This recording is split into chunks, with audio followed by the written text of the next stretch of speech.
किसी घने जंगल में एक बहुत बड़ा शेर रहता था। वह रोज शिकार पर निकलता और एक दो नहीं, कई कई जानवरों का काम तमाम देता। जंगल के जानवर डरने लगे कि अगर शेर इसी तरह शिकार करता रहा तो एक दिन ऐसा आएगा कि जंगल में कोई जानवर ही नहीं बचेगा। सारे जंगल में सनसनी फैल गई। शेर को रोकने के लिए कोई न कोई उपाय करना जरूरी था। एक दिन जंगल के सारे जानवर इकट्ठा हुए और इस प्रश्न पर विचार करने लगे। अंत में उन्होंने तय किया कि वे सब शेर के पास जाकर उनसे इस बारे में बात करेंगे। दूसरे दिन जानवरों का एक दल शेर के पास पहुंचा। उनको अपनी ओर आते देख शेर घबरा गया और उसने गरजकर पूछा, क्या बात है? तुम सब यहाँ क्यों आए हो? जानवर दल के नेता ने कहा, महाराज, हम आपके पास निवेदन करने आए हैं। आप राजा हैं और हम आपकी प्रजा। जब आप शिकार करने निकलते हैं तो बहुत जानवर मार डालते हैं।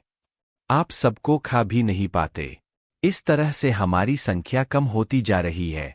अगर ऐसा ही चलता रहा तो कुछ ही दिनों में जंगल में आपके सिवाय और कोई नहीं बचेगा। प्रजा के बिना राजा भी कैसे रह सकता है? यदि हम सभी मर जाएंगे तो आप भी राजा नहीं रहेंगे। हम चाहते हैं कि आप सदा हमारे राजा बने रहें। आपसे हमारी विनती है कि आप अपने घर पर ही रहा करें। हम हर रोज स्वयं आपके खाने के लिए एक जानवर भेज दिया करेंगे। इस तरह से राजा और प्रजा दोनों ही चैन से रह सकेंगे। शेर को लगा कि जानवरों की बात में सच्चाई है। उसने पल भर सोचा, फिर बोला, अच्छी बात है, मैं तुम्हारे सुझाव को मान लेता हूं, लेकिन याद रखना, अगर किसी भी दिन तुमने मेरे खाने के लिए पूरा भोजन नहीं भेजा तो मैं जितने जानवर चाहूंगा मार डालूंगा। जानवरों के पास और कोई चारा तो था नहीं, इसलिए उन्होंने शेर की शर्त मान ली और अपने अपने घर चले गए। यह भी पढ़ें, पंचतंत्र की कहानी, व्यापारी का पतन और उदय। उस दिन से हर रोज शेर के खाने के लिए एक जानवर भेजा जाने लगा। इसके लिए जंगल में रहने वाले सब जानवरों में से एक एक जानवर बारी बारी से चुना जाता था। कुछ दिन बाद खरगोशों की बारी भी आ गई। शेर के भोजन के लिए एक नन्हें से खरगोश को चुना गया। वह खरगोश जितना छोटा था उतना ही चतुर भी था। उसने सोचा, बेकार में शेर के हाथों मरना मूर्खता है। अपनी जान बचाने का कोई न कोई उपाय अवश्य करना चाहिए, और हो सके तो कोई ऐसी तरकीब ढूंढनी चाहिए जिससे सभी को इस मुसीबत से सदा के लिए छुटकारा मिल जाए। आखिर उसने एक तरकीब सोच ही ली। खरगोश धीरे धीरे आराम से शेर के घर की ओर चल पड़ा। जब वह शेर के पास पहुंचा तो बहुत देर हो चुकी थी। भूख के मारे शेर का बुरा हाल हो रहा था। जब उसने सिर्फ एक छोटे से खरगोश को अपनी ओर आते देखा तो गुस्से से बौखला उठा और गरजकर बोला, किसने तुम्हें भेजा है? एक तो पिद्दी जैसे हो, दूसरे इतनी देर से आ रहे हो। जिन बेवकूफों ने तुम्हें भेजा है मैं उन सबको ठीक करूंगा।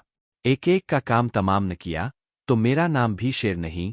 नन्हे खरगोश ने आदर से जमीन तक झुककर कहा, महाराज, अगर आप कृपा करके मेरी बात सुन ले तो मुझे या और जानवरों को दोष नहीं देंगे। वे तो जानते थे कि एक छोटा सा खरगोश आपके भोजन के लिए पूरा नहीं पड़ेगा, इसलिए उन्होंने 6 खरगोश भेजे थे, लेकिन रास्ते में हमें एक और शेर मिल गया। उसने 5 खरगोशों को मारकर खा लिया। यह सुनते ही शेर दहाड़कर बोला, क्या कहा? दूसरा शेर? कौन है वह? तुमने उसे कहाँ देखा? महाराज, वह तो बहुत ही बड़ा शेर है। खरगोश ने कहा, वह जमीन के अंदर बनी एक बड़ी गुफा में से निकला था। वह तो मुझे ही मारने जा रहा था, पर मैंने उससे कहा, सरकार, आपको पता नहीं कि आपने क्या अंधेर कर दिया है। हम सब अपने महाराज के भोजन के लिए जा रहे थे, लेकिन आपने उनका सारा खाना खा लिया है। हमारे महाराज ऐसी बातें सहन नहीं करेंगे। वे जरूर यहाँ आकर आपको मार डालेंगे। इस पर उसने पूछा, कौन है तुम्हारा राजा? मैंने जवाब दिया, हमारा राजा जंगल का सबसे बड़ा शेर है। महाराज, मेरे ऐसा कहते ही वह गुस्से से लाल पीला होकर बोला, बेवकूफ, इस जंगल का राजा सिर्फ मैं हूं। यहाँ सब जानवर मेरी प्रजा है। मैं उनके साथ जैसा चाहूं वैसा कर सकता हूं। जिस मूर्ख को तुम अपना राजा कहते हो उस चोर को मेरे सामने हाजिर करो। मैं उसे बताऊंगा कि असली राजा कौन है।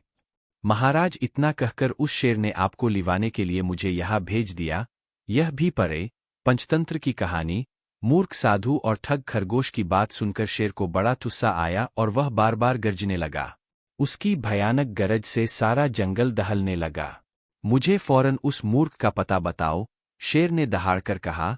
जब तक मैं उसे जान से नहीं मार दूंगा, मुझे चैन नहीं मिलेगा। बहुत अच्छा महाराज, खरगोश ने कहा, मौत ही उस दुष्ट की सजा है। अगर मैं और बड़ा और मजबूत होता, तो मैं खुद ही उसके टुकड़े टुकड़े कर देता। चलो, रास्ता दिखाओ, शेर ने कहा। फौरन बताओ किधर चलना है।